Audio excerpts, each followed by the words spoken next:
കോട്ടയത്തിന് നാണക്കേടായി Nagampadam Nehru stadium. നിരവധി കായിക താരങ്ങൾക്ക് ജന്മം നൽകിയ ഈ മൈതാനം നഗരസഭയുടെ അവഗണന മൂലം നാശത്തിന്റെ വക്കിലാണ്.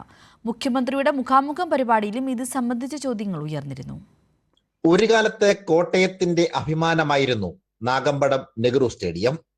മഴ പെയ്താൽ ഇപ്പോൾ ഇതാണ് സ്റ്റേഡിയത്തിന്റെ അവസ്ഥ.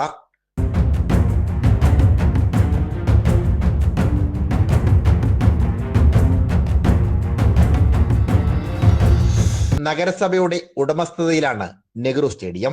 സ്റ്റേഡിയത്തിന്റെ അറ്റകുറ്റപ്പണിക്കായി നഗരസഭ യാതൊരു ഇടപെടലും നടത്തുന്നില്ല. അതുകൊണ്ട് തന്നെ മുഖ്യമന്ത്രിയുടെ മുഖാമുഖം പരിപാടിയിലും സ്റ്റേഡിയം ചർച്ചയായി. കോട്ടയം നെഹ്റു സ്റ്റേഡിയം സംസ്ഥാന സർക്കാരിൻ്റെ പൂർണ്ണ ഉടമസ്ഥയിൽ നവീകരിച്ച് അന്താരാഷ്ട്ര നിലവാരത്തിലേക്ക് ഉയർത്തിയാൽ നമ്മുടെ നാടിന് അത് അഭിമാനകരമാവുകയും നെഹ്റു സ്റ്റേഡിയത്തിൻ്റെ നടത്തിപ്പ് ചുമതല സ്പോർട്സ് കൗൺസിലിനെ ഏൽപ്പിക്കുകയും കൂടി ചെയ്താൽ കായിക താരങ്ങൾക്ക് ഫലപ്രദമായി പരിശീലനം നേടുന്നതിന് ഉപകാരപ്പെടുകയും ചെയ്യും. ഇതിന് മുഖ്യമന്ത്രി വ്യക്തമായ മറുപടിയും നൽകി.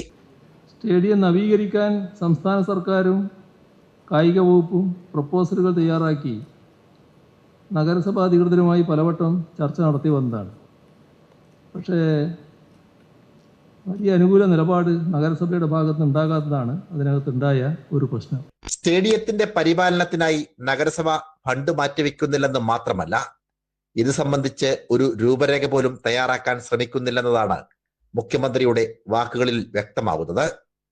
സാംജിത് ആർപ്പൂക്കരയ്ക്കൊപ്പം സനോജ് സുരേന്ദ്രൻ, കൈരളി ന്യൂസ്, കോട്ടയം.